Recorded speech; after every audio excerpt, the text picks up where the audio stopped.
Welcome to the Heavy Spoilers Show. I'm your host Definition, aka the mega fan of HBO that's gonna put you in the HB know. Yeah, these catchphrases are terrible. Westworld Season 3 is back with its second entry, and throughout this video we're going to be recapping the plot, discussing our theories on what's going on, and giving our thoughts on where the season could be going in the future.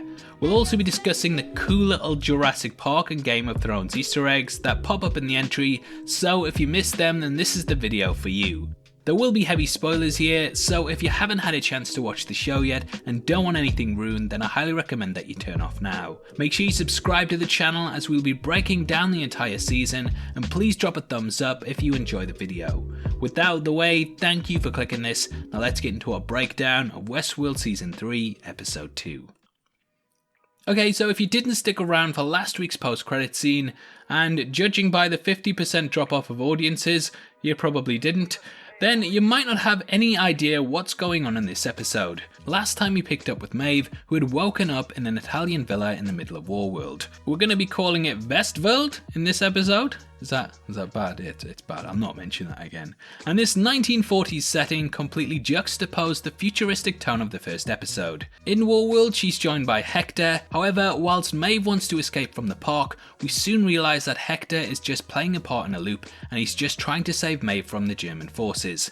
Maeve was killed and captured at the end of Season 2, and she's clearly been reprogrammed and put back into a new loop. We'll get into what's really going on in just a bit, but within this storyline, she's going under the name Isabella. We later learn that this is just a test for fidelity to see if she can break out of her simulation and get to the root of what's really going on. It's a really mind-boggling episode, and there's a ton of twists and turns, so I'll try and keep it as simplistic as possible going forward, as there are a lot of things you can get lost in. The company behind the simulation, Insight, also wished to get to the bottom of who was behind the host outbreak, and thus they posed to her several scenarios which will unearth this. Though it initially seems like she's lost the admin powers that she gained in Season 1, she likely still has them in Westworld. It's just that she isn't an admin in the new shell program. It's like being a website developer and having admin access to one site. You can edit all of that. However, if you try to edit another one, your powers have been stripped away, and therefore you can't do it. Now, one of the big giveaways that this is fake later on is because these scenes are shot in a letterbox format, so they have black bars on the top and bottom. This was apparent in Season 2 when things were fake, whereas the real scenes fully fill your TV. The world itself is actually based on the Republic of Saulo, which was a puppet government set up by German forces between 1943 to 1945. This was led by Mussolini, who was the leader of the state. However, the town was pretty much just controlled by the Germans. I absolutely love this introduction, and seeing the Casablanca-esque opening really gets you back on board with the character. What I'm really enjoying about this season is that it's completely reinventing our expectations of Westworld, with there being two completely new aesthetics. Maeve and Hector go on the run, chased by the German forces, and they get an awesome stylish car that helps them race towards an airstrip. Upon arriving at a plane, they realise that Germans have killed the pilot, and they're ambushed by soldiers. Maeve is completely torn up by watching her love die, and after coming to the conclusion that they're both back to square one, she shoots herself in the head. Now this could symbolise that she's completely demoralised and wishes to just go back to living as a host, or it could show that she wishes to be transported to the lab, which is where we pick up with her after the credits. Now, if you haven't seen our breakdown of the opening titles, then make sure you check it out after this, because we go into all of the hidden meanings that you get from the graphics. Anyway, from here we jump to the South China Sea and join Bernard, who has hitched a ride back to Westworld in order to track her down.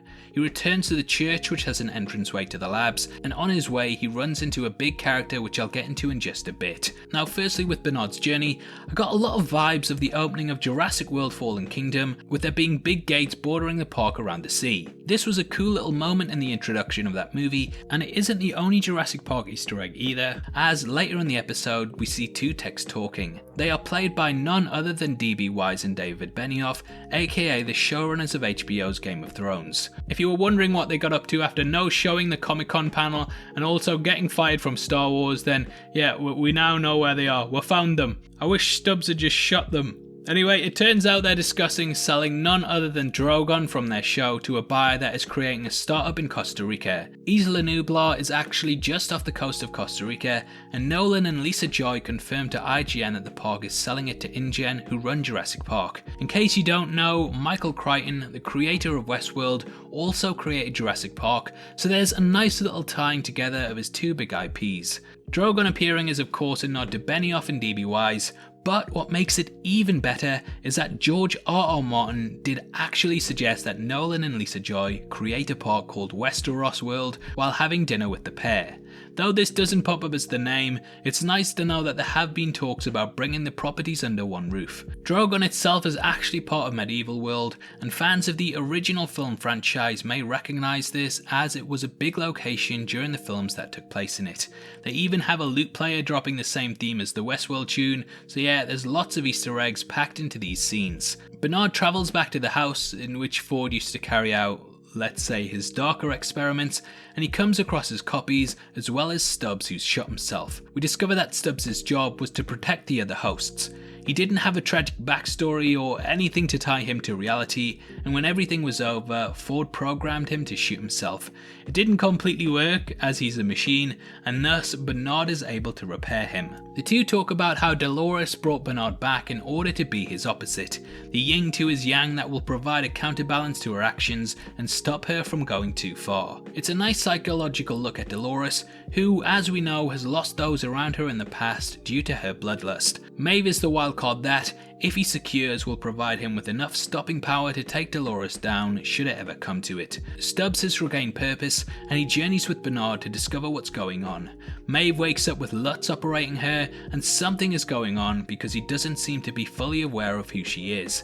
In season 1 and 2 they went through a lot, and Sylvester also makes an appearance unaware of their shared history. We learn that they are hosts themselves and all part of a completely new simulation. Maeve grabs a drill to give herself a lobotomy, but she's stopped by Lee Sizemore, who we learn apparently managed to survive the massacre last time. Now why Maeve is so quick to believe him is because she's seen firsthand that medical equipment has advanced to the point that it can save people as long as they aren't shot in their vital organs. So, though Sizemore was shot more times than 50 Cent and could probably release his own rap album called Yes Ladies, Sizemore Does Matter, the character is likely dead.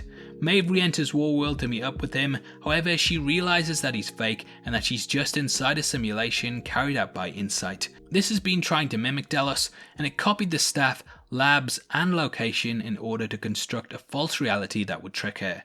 However, it didn't know the thoughts and connections that Dolores had, and therefore its illusion was not perfect. She breaks the simulation by asking one of the hosts what the square root of -1 is, and this shuts the machine down and allows her to wreak havoc. The processing power is unable to deal with a lot of things, and in trying to solve the equation, it has to buffer certain things like gravity and complex operations. It's brilliant watching the almost Matrix-like special effects as she tears through the labs in town. Westworld has always had brilliant special effects, but this is breathtaking at some points. Now, one of the most interesting aspects of the entire thing is that Sizemore states that everything feels real. Clearly it was enough to fool Maeve too, and it does play into the theory that everything we've seen so far could be a simulation within a simulation. This was given lip service in episode 1, and it's slowly a theory that is picking up a lot of steam.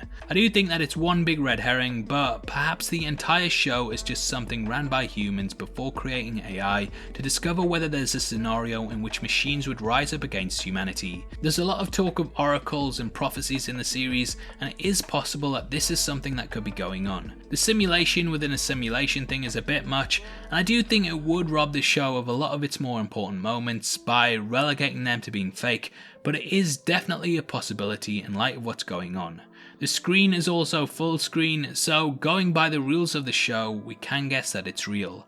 Back in Westworld, we see Bernard and Stubbs discover Maeve, and we learn that her brain was removed, which is how she was able to be shifted into a new machine. Bernard scans his own brain using the system in Medieval World to see if Dolores has put any rogue code in there. This is similar to how he was invaded by Ford in season 2, and this corruption has given him a lot of paranoia. After Stubbs beats down the security, the two have to leave, but they now have more information that will lead them to Maeve. Bernard is going to go looking for Liam Dempsey to hopefully get a lead on Dolores, and Stubbs gets a new core directive to protect Bernard. I'm glad this happened, as I absolutely love the two in a team, and I can't wait to see what adventures they get up to in the future. The episode finishes with Maeve rescuing her own brain by reformatting a drone. We can see that in the room there are several other pearls, and therefore it is possible that these are some of the hosts from the park that have been taken and placed there. I actually believe that the man in black will be in one of these, and that they will be testing him for fidelity through a lot of simulations. The drone almost makes its way out, but unfortunately it's shot down after an almost video game first person shooter escape with slow motion turned on. Maeve awakens in a white dress in the real world, and she meets Serac, played by Vincent Cassel. As we learned from last week, this is the man who is currently in control of the machine that has preordained a path for everyone on the planet.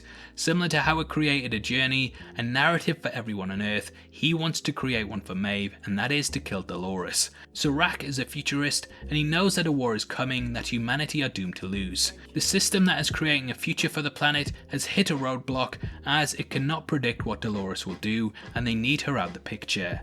Maeve is once more back under the control of the humans, and we see that she's been relegated to being their slave. Serac would rather persuade her instead of forcing her to do it, and due to the potential permanent paralysis that could come from it, I do believe she will join his side. We do have Bernard and Maeve both looking for Dolores, but whether they will actually kill her now, we don't know yet. I personally doubt that they will, but it will be interesting to see how things progress going forward. Unlike last week, there's no post-credit scene, but the promo does look like there will be a lot in store. We pick up with Dolores in an ambulance, who's likely ended up there because Caleb doesn't know that she's a machine. She escapes it, and by the looks of it, kills the paramedics, and it seems like she wants to start a revolution. We are also getting a look at who Hale really is, and this is one of the deepest mysteries in the show.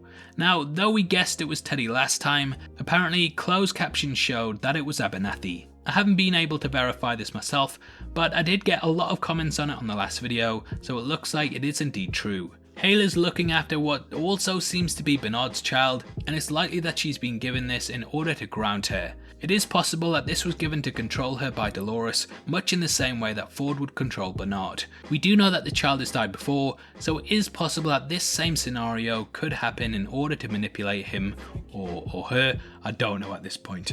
Anyway, I'm really enjoying the series so far, and this was another mind-blowing episode that I absolutely love watching. Now obviously I'd love to hear your thoughts on it and what you took from the second entry. Comment below and let me know, and if you enjoyed this video then please drop a thumbs up, and make sure you check out our full breakdown of the title sequence, which is going to be linked at the end.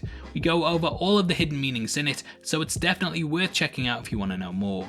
If you want to support the channel from as little as 99 cents a month, then please click the join button below. We massively appreciate it, and as a thank you, you get access to content early. If you want to come chat to us after the show, either follow us at DefinitionYT or click the Discord link in the description below. Those are the best ways to keep up to date with heavy spoilers, so hopefully we see you over there very soon.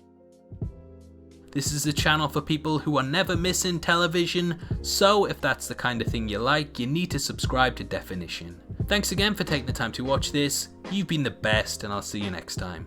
Take care, peace.